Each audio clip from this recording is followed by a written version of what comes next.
പരിശുദ്ധ ഖുർആനിലെ ഏറ്റവും പ്രാധാന്യമർഹിക്കുന്ന സൂറത്തുകളിൽ ഒന്നാണല്ലോ സൂറത്തുൽ ഇഖ്ലാസ്. നാം നിത്യേന ഓതുന്ന സൂറത്താണ്. നമുക്കെല്ലാവർക്കും വളരെ എളുപ്പത്തിൽ ഓതുകയും ഓതിപ്പഠിക്കുകയും ചെയ്തിട്ടുള്ള സൂറത്തുകളിൽ ഒന്നാണ് സൂറത്തുൽ ഇഖ്ലാസ്. ബിസ്മില്ലാഹിർ റഹ്മാനിർ റഹീം. ധാരാളം മഹത്വങ്ങൾ സൂറത്തുൽ ഇഖ്ലാസിനുണ്ട്. ഇവിടെ ഞാൻ പറയുന്നത് സൂറത്തുൽ ഇഖ്ലാസ് നമ്മൾ നമ്മുടെ ജീവിതത്തിൽ 1,00,000 പ്രാവശ്യമെങ്കിലും ഓതി വെക്കണം എന്നാണ്. നമ്മുടെ ജീവിതകാലത്ത് നമ്മൾ ഓതി വെക്കുക. ദിവസവും അല്പാൽപമായി നമ്മൾ ഓതിയിട്ട് 1,00,000 നമ്മൾ പൂർത്തീകരിക്കണം. നാം മരിക്കുന്നതിന് മുമ്പ് 1,00,000 ഇഖ്ലാസോടുകൂടി നമുക്ക് മരിക്കാൻ കഴിയണം. അങ്ങനെയാകുമ്പോൾ അല്ലാഹു തആല വലിയ നിഅമത്താണ് നമുക്ക് നൽകുന്നത് എന്നതാണ് മനസ്സിലാക്കേണ്ടത്.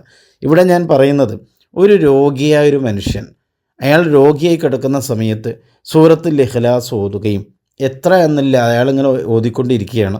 അതേ രോഗത്തിൽ തന്നെ അയാൾ മരണപ്പെടുകയും ചെയ്താൽ അല്ലാഹുവിൻ്റെ ഭാഗത്തു നിന്ന് അയാൾക്ക് കാവൽ ലഭിക്കുന്നതാണ്.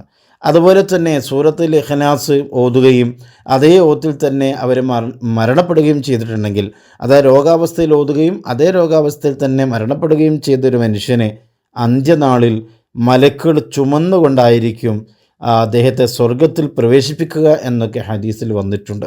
അതുകൊണ്ട് തന്നെ സൂറത്തുൽ ഇഖ്ലാസ് നാം നിത്യമായി ഓതുകയും അതെണ്ണം വെച്ചുകൊണ്ട് 1,00,000 പ്രാവശ്യമാക്കാൻ ശ്രമിക്കുകയും ചെയ്യുക. ഏതേത് ചെറിയ രോഗങ്ങൾ വന്നാലും ആ രോഗങ്ങളിലൊക്കെ സൂറത്തുൽ ഇഖ്ലാസ് നാം ഓതാൻ വേണ്ടി പ്രത്യേകം ശ്രദ്ധിക്കുക.